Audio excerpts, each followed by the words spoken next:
नमस्कार दोस्तों, आज हम ट्रू मीडिया के कार्यक्रम में एक मुलाकात में आपको एक बार ऐसी शख्सियत से रूबरू करा रहे हैं जो साहित्यकार हैं, शिक्षाविद हैं और प्रकृति प्रेमी हैं। आप हैं रेखा अस्थाना जी। रेखा अस्थाना जी, आपका ट्रू मीडिया के कार्यक्रम में एक मुलाकात में स्वागत है। धन्यवाद आपका ओम प्रकाश जी, धन्यवाद। रेखा जी, हम प्रश्नों की ओर चलते हैं।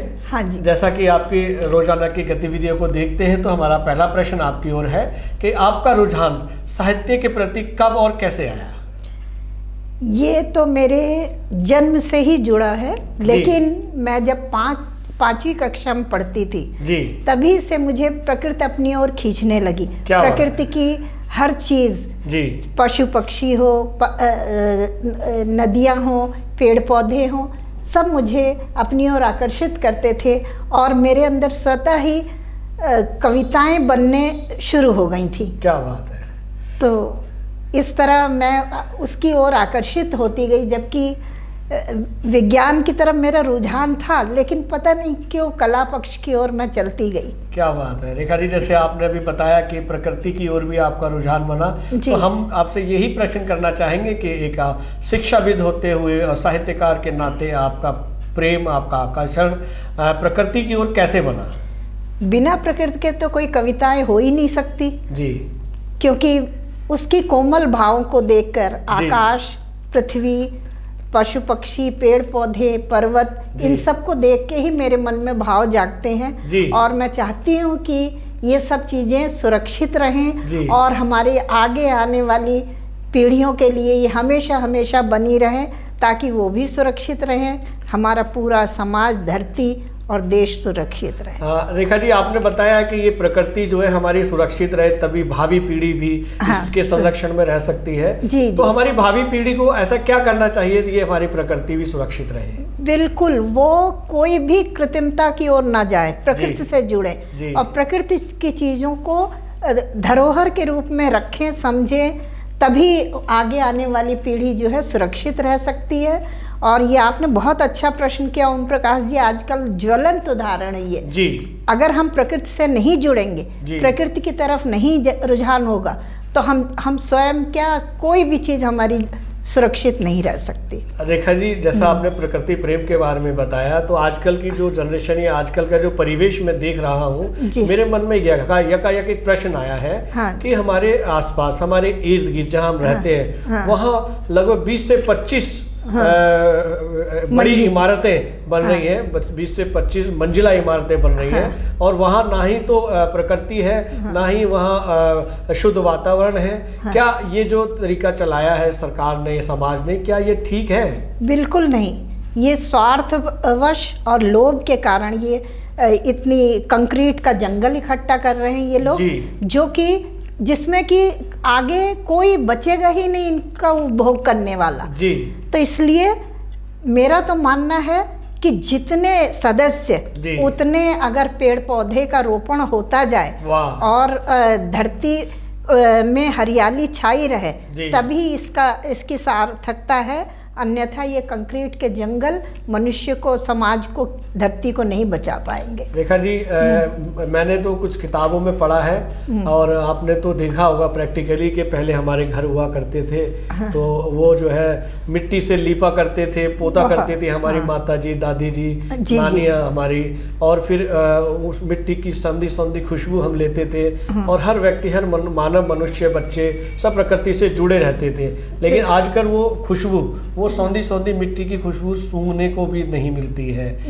तो इसमें आप क्या कहना चाहेंगे? ये अपने आप में वैज्ञानिक तथ्य है जी, क्योंकि ये मिट्टी का घर जो है ये मौसम के हिसाब से अपना टेम्परेचर, तापमान वो अपने आप परिवर्तित कर लेती है। सर्दियों में गर्म और गर्मियों में ठंडक, तो इसलिए, और उसमें सुरक्षा ज़्यादा।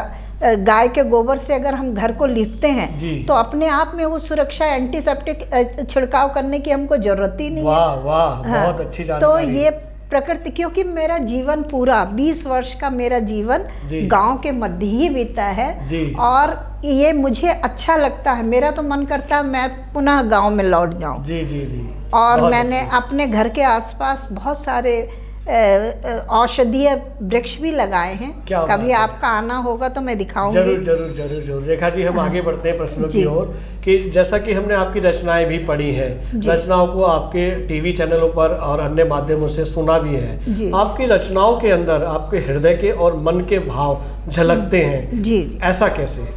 मैं जिस चीज को देखती हूँ हूबहू उसको उतार देती हूँ, क्योंकि मेरा मन जिसकी ओर आकर्षित होता है, धड़कता है जी, तो मैं उसी को अपनी लेखनी में, कोई कृत्रिमता नहीं है जी जी, अपने भावों को मैं ये नहीं सोचती कि इसकी तुक वो लाइन बने, लय बने, मैं उसको जैसा सोचती हूँ वैसे ही लिख देती हूँ और सबको पसंद आ जाती है। ये मेरा भाग्य है ओम प्रकाश जी।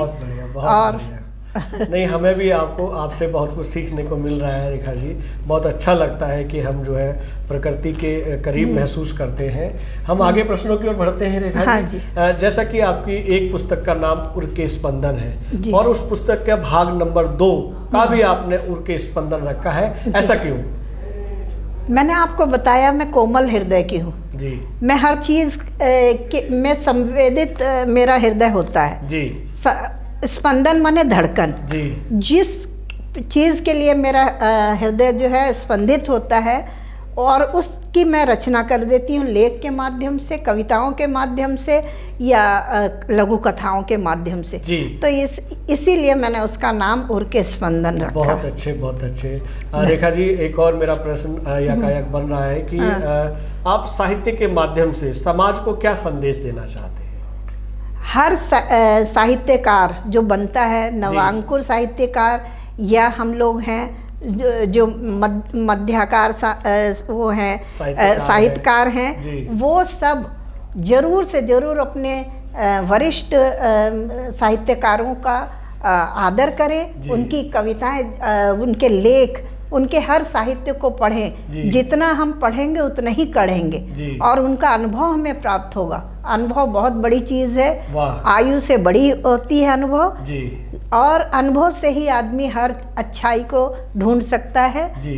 एक दिन का भी अनुभव हमारे लिए बहुत काम आएगा। जितने नवांकुर साहित्यकार हैं उनको चाहिए कि वो अपने अधिक से अधिक, जितना हम पढ़ेंगे उतना ही हम कढ़ेंगे। बहुत अच्छे, बहुत अच्छी जानकारी। एक बार हम शिवानी जी से, शिवानी जो राइटर हैं जी, तो उनके पास जब हम गए तो उन्होंने कहा पहले पढ़ने की आवश्यकता है, वाह, फिर आगे आप बढ़िए जी। हर लेखक को पढ़िए, चाहे वो जैसे भी हो, आपको कुछ ना कुछ मिलता रहेगा। और शिक्षा का नाम ही सतत प्रयास है। वाह, सतत पढ़ना, लगातार पढ़ना ही शिक्षा का माध्यम है और उसी से हम सीख पाते हैं। तो मेरे तो संदेश है समाज के प्रति कि खूब जहाँ भी देखे अच्छा साहित्य जी। साहित्य का अर्थ ही है सजमा हित, जिसमें हित निहित हो देश का। बिल्कुल बिल्कुल। तो उसको पढ़ें और समाज के लिए उसको अच्छे से अच्छा लेख लिखें, क्योंकि पुस्तक ऐसी चीज़ है जो समाज को भी बदल सकती है। बहुत अच्छे, बहुत अच्छे। रेखा जी, आपने हमारे ट्रू मीडिया के कार्यक्रम एक मुलाकात के लिए अपना बेशकीमती दिया, उसके लिए बहुत बहुत धन्यवाद। ओम प्रकाश जी, मैं आपका भी बहुत धन्यवाद करती हूँ कि आप 10 वर्षों से इतने प्रयास कर रहे हैं, प्रयासरत हैं और सबको ढूंढ ढूंढ कर आप साहित्यकारों का परिचय कराते हैं, उनको प्रेरित करते हैं। मुझे भी आपसे प्रेरणा मिली है, ये कोई छुपी बात नहीं है। और आगे लिखने का मैं निरंतर, आप जो भी मुझे प्रेरित करते हैं, कहते हैं, मैं आगे पढ़ती रहती हूँ। और आपका भविष्य उज्जवल हो और आप ट्रू मीडिया इसी गति से आगे बढ़ती रहे, मेरी बहुत बहुत शुभकामनाएं हैं। धन्यवाद। धन्यवाद। अगर आप ये वीडियो YouTube पर देख रहे हैं तो हमारे चैनल को सब्सक्राइब करें और बेल आइकन को दबाना ना भूलें। अगर आप Facebook पर ये वीडियो देख रहे हैं तो हमारे पेज को लाइक करें।